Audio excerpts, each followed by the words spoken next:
na sua explanação, o representante do MAPA, que é o Dr. Luiz Eduardo Rangel, coordenador geral de agrotóxicos afins. Então, com a palavra, Dr. Luiz Eduardo. Obrigado, presidente. Bom, nós estamos aqui hoje tentando esclarecer mais uma vez todo esse procedimento e é até fácil para o Ministério da Agricultura fazer essa apresentação logo depois do IBAMA, porque o primeiro fato que a gente tem que observar aqui é que existe bastante características técnicas na apresentação do IBAMA. E a gente visa esclarecer, eu fiz uma apresentação bastante curta, presidente, não quero me estender, porque eu acho que a apresentação do IBAMA deu detalhe de como esse processo funcionou, mas nós estamos aqui discutindo basicamente dois pontos que eu acho que estão bastante sustentados. Um é a questão, as evidências que o IBAMA colocou dos riscos que existem desses produtos para os polinizadores. Isso está bem caracterizado pelo IBAMA.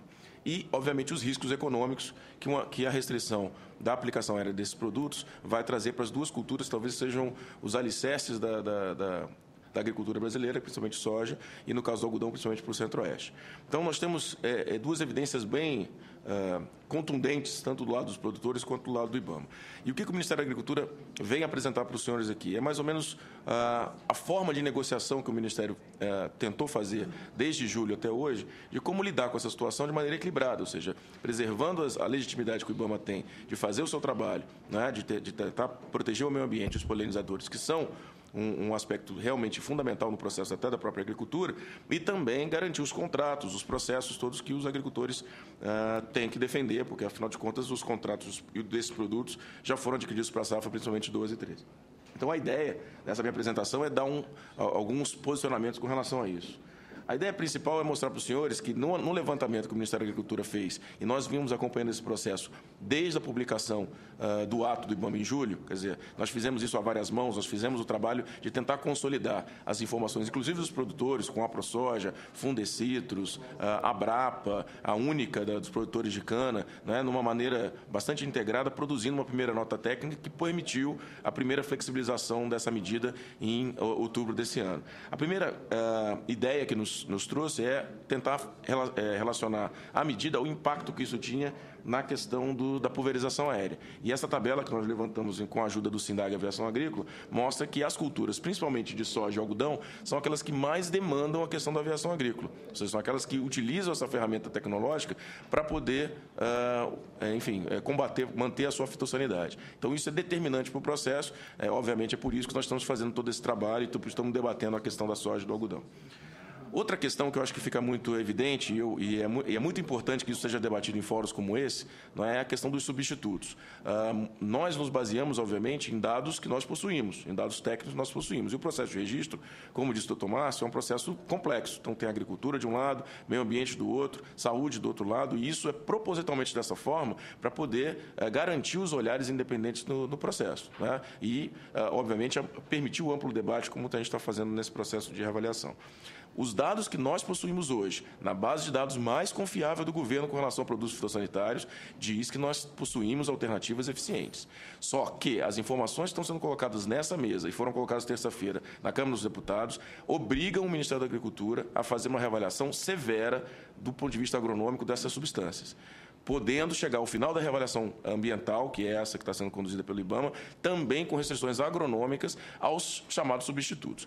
Que substitutos são esses, presidente? Produtos realmente mais antigos e que, utilizados da maneira, vamos dizer assim, intensiva, como teriam que ser utilizados num processo de substituição desses produtos mais modernos, poderiam trazer até mais danos ao processo ou do meio ambiente ou da saúde dos agricultores. Então, o balanço do risco-benefício faz parte do trabalho que o Ministério da Agricultura, o Ministério da Saúde e o Ministério do Ambiente têm feito no processo de reavaliação.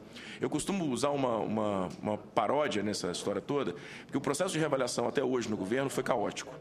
E isso nos traz hoje numa situação como essa, de um debate no Senado e na terça-feira um debate na Câmara dos Deputados.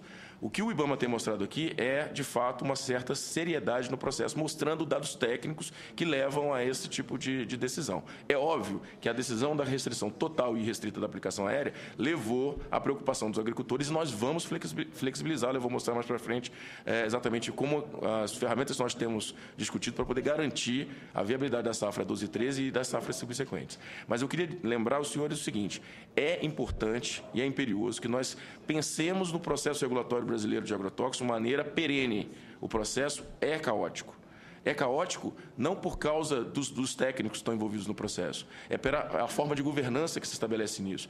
E, presidente, eu queria até saudá-lo, porque nós já tivemos nessa mesa aqui discutindo isso em outras oportunidades, quando discutimos o programa de monitoramento de resíduos, etc. E foi uma constatação dessa casa.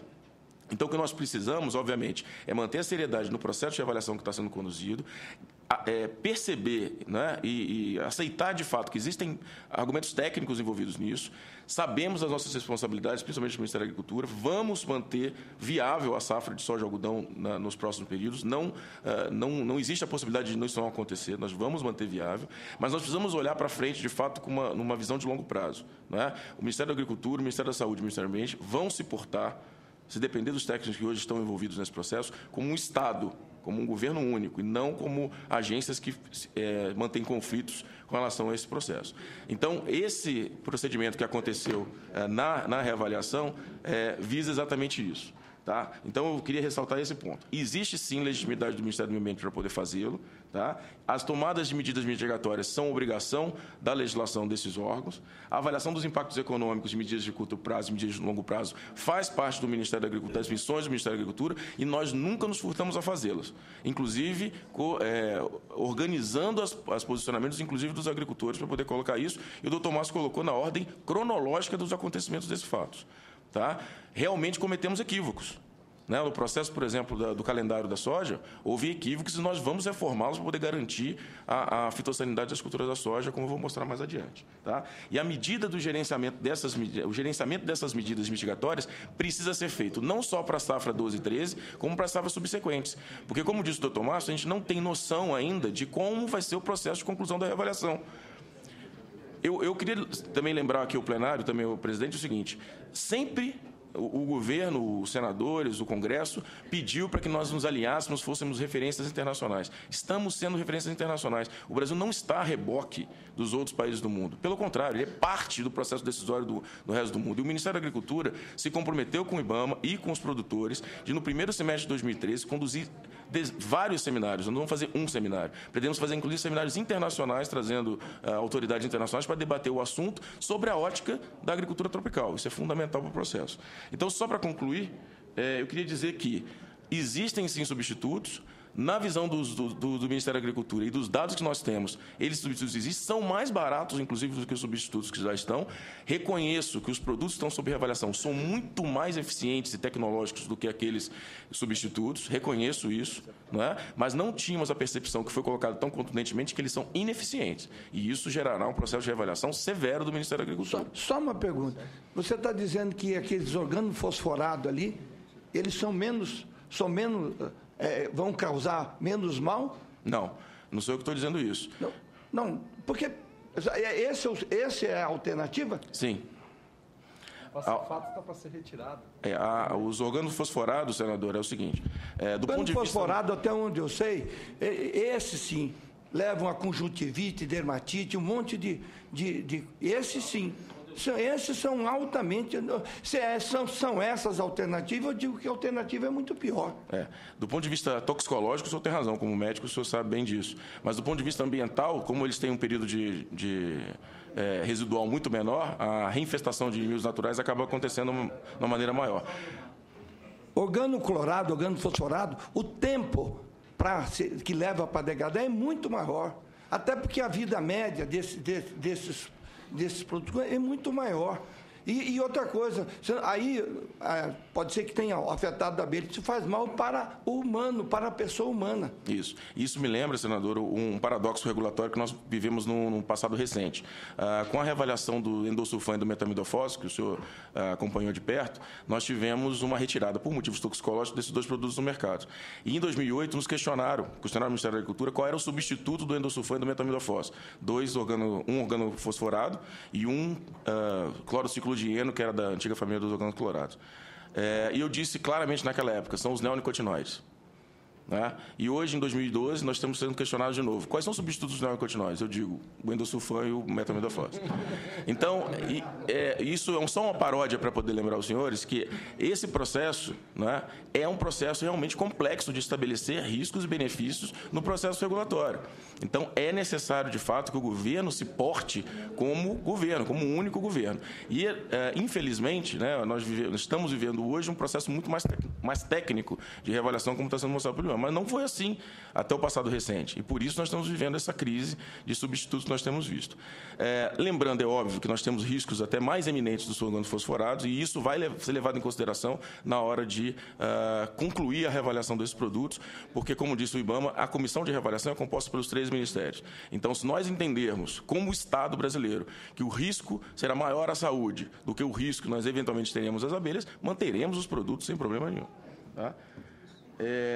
Então, só para ilustrar para os senhores é o seguinte, nós avançamos bastante, publicamos um ato em outubro, esse ato, no ponto de vista da soja, não foi o suficiente, reformaremos esse ato em breve, na próxima publicação, e incluiremos a cultura do algodão, né, dentro do processo de exceção das aplicações, para que a safra de algodão 2012-2013 seja garantida, sem maiores contratempos para os agricultores e também para os sojicultores. Então, esse processo está sendo garantido, o IBAMA tem recebido frequentemente as demandas do Ministério da Agricultura, temos debatido esse assunto de maneira bastante intensa, e isso será resolvido nos próximos dias, sem sombra de dúvidas.